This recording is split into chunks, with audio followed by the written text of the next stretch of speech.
గురుగారు, కర్కాటక రాశి వారికి ఎలా ఉండబోతోంది? కర్కాటక రాశి వారికి 3 గ్రహాలు అనుకూలిస్తున్నాయమ్మా. ఏకాదశంలో గురువు, 9లో శుక్రుడు, తృతీయంలో కేతువు. ఆర్థిక విషయాలు చాలా చక్కగా ఉంటాయి. పెట్టుబడులు లాభాన్ని ఇస్తాయి. చంచలత్వం లేకుండా ఆలోచించాలి. నిర్ణయాలు తీసుకునే సమయంలో ఒత్తిడికి గురి కావద్దు. స్పష్టమైన ప్రణాళికలతో ముందుకు సాగాలి. అప్పుడే మీరు ఊహించిన ఫలితాలు మీకు సిద్ధిస్తాయి. మీరు చేసే కృషిని బట్టి ఫలితం ఉంటుంది. సకాలంలో మీ కర్తవ్యాలను మీరు ప్రారంభించండి. బాధ్యతాయుతమైన ప్రవర్తన విజయాన్ని ఇస్తుంది. ఉద్యోగంలో గౌరవప్రదమైన ఫలితాలుంటాయి. సమయస్ఫూర్తిని ప్రదర్శిస్తే ఒత్తిడిని దూరం చేయవచ్చు. సున్నితంగా సంభాషించడం ద్వారా అవరోధాలు తొలగుతాయి. బుద్ధిబలం పనిచేస్తుంది. ఉత్సాహంగా నిర్ణయాలు తీసుకోవడం ద్వారా ఆటంకాలు తొలగిపోతాయి.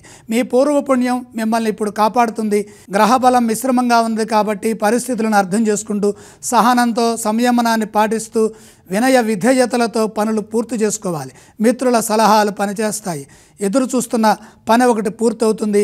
సమస్య ఎదురు కాకుండా నిర్ణయాలు తీసుకోవడం ద్వారా ఆరోగ్యం కూడా అనుకూలంగా ఉంటుంది. ఏ స్తోత్రాలను ఈ రాశి వారు పఠించాలి? కర్కాటక రాశి వారు నవగ్రహ ధ్యానం చేయడం మంచిది. కర్కాటక రాశి వారు ఏ ఆలయాలను సందర్శిస్తే శుభ ఫలితాలు పొందుతారు? ఈశ్వర దర్శనం మేలు చేస్తుంది. ఈ రాశి వారు ఏవేవి దానం చేయాలంటారు? అగ్ని భగవానుడికి నవగ్రహ ప్రీతిగా నవధాన్యం అర్పించండి.